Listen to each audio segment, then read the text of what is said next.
Chennai shopping mall Aadi blockbuster KG sale. KG చీరల ప్రారంభ ధర కేవలం 150 రూపాయలు మాత్రమే. కొన్ని ప్రత్యేక చీరలపై రెండవ చీర కేవలం 9 రూపాయలకే సొంతం చేసుకోండి.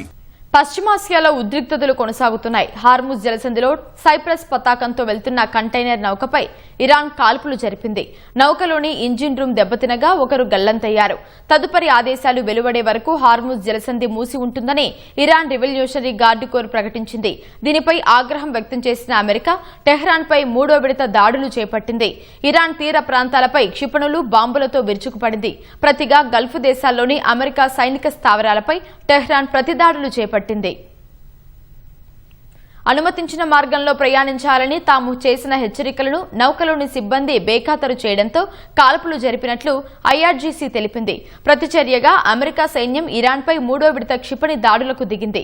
దక్షిణ ఇరాన్లోని సైనిక స్థావరాలు, వాణిజ్య సముదాయాలపై క్షిపణులతో విరుచుకుపడింది. ఇరాన్లోని 140 లక్ష్యాలపై దాడులు చేపట్టినట్లు యుఎస్ సెంట్రల్ కమాండ్ తెలిపింది. క్షిపణి, డ్రోన్ ప్రయోగ కేంద్రాలు సహా ఆయుధ డిపోలు, సమాచార పరికరాలను ధ్వంసం చేసినట్లు వెల్లడించింది. అధ్యక్షుడు డొనాల్డ్ ట్రంప్ ఆదేశాల మేరకు ఈ దాడులు చేపట్టినట్లు ఎక్స్ వేదికగా వివరించింది. దక్షిణ ఇరాన్లోని బందర్ అబ్బాస్, సిరిక్ పట్టణాల్లో భారీ పేలుళ్లు శబ్దాలు వినిపించాయని ఇరాన్ ప్రభుత్వ మీడియా వెల్లడించింది.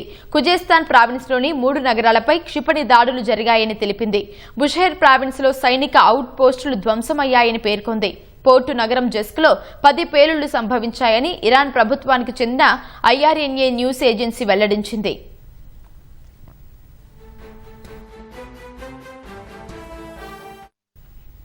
గల్ఫ్ దేశాల్లోని అమెరికా సైనిక స్థావరాలపై ఇరాన్ ప్రతిదాడులు చేపట్టింది. యుఏఈ, ఖతార్, బహ్రెయిన్, కువైట్లో పేలుళ్ల శబ్దాలు వినిపించాయి. ఇరాన్ భూభాగం నుంచి వస్తున్న డ్రోన్లు, క్షిపణులను తమ గగనతల రక్షణ వ్యవస్థలు అడ్డుకుంటున్నాయని యుఏఈ రక్షణ శాఖ తెలిపింది. కువైట్లోని అమెరికా సైనిక స్థావరంలో ఉన్న పేట్రియాట్ గగనతల రక్షణ వ్యవస్థ, ఆయుధ డిపో, రాడార్ వ్యవస్థలను లక్ష్యంగా చేసుకున్నట్లు ఐఆర్జీసీ పేర్కొంది.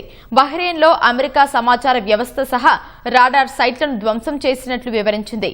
ఖతార్లో అల్ ఉదైత్ వైమానిక స్థావరంపై బాలిస్టిక్ క్షిపణులతో దాడి చేసినట్లు తెలిపింది. ఈ దాడిలో యుద్ధ విమానాల నిర్వహణ, మరమ్మత్తు కేంద్రం సహా కమాండ్ అండ్ కంట్రోల్ సెంటర్ ధ్వంసమైందని వెల్లడించింది. అటు ఒమన్ తీరానికి 16 కిలోమీటర్ల దూరంలో ఓ నౌక ప్రమాదానికి గురైందని UK maritime trade operations X వేదికగా ప్రకటించింది. శనివారం రాత్రి ఈ ఘటన జరిగిందని తెలిపింది.